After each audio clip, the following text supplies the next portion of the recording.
So Scott, we're back off 5 wins on the road, great games against Batley and Widnes on the weekend. How are you guys feeling?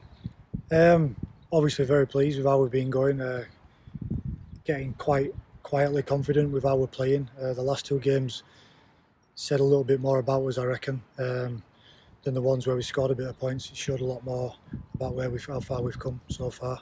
Really tough games, the last two, so pleased. And it seems to be a little bit of a pattern where we might be a bit slower in the first half, but then you guys seem to be composed. You go through halftime and come back almost like a different team. Could you just talk us through what's happening in your guys' minds? What happens during halftime? How do you stay so composed and become the comeback kings that you certainly have been over the last few weeks? I promise we don't plan starting that slow. I'd much rather be 18 up before we got into that position.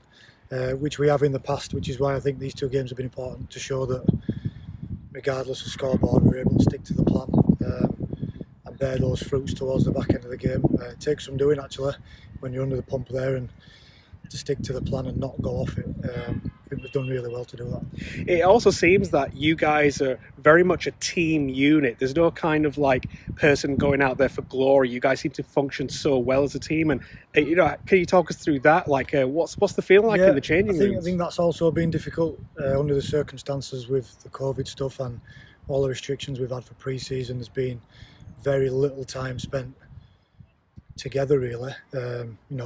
Usually we'll have some sort of army camp and we'll find out a lot about each other on that trip, both personally and sort of physically, mentally together. We've not been able to fit more than 6 of us around the table for a beer, for example, or anything. So it's slowly built over time. I think we're getting there, enjoying, especially working hard for each other, because that's what the last couple of games have been built around. So.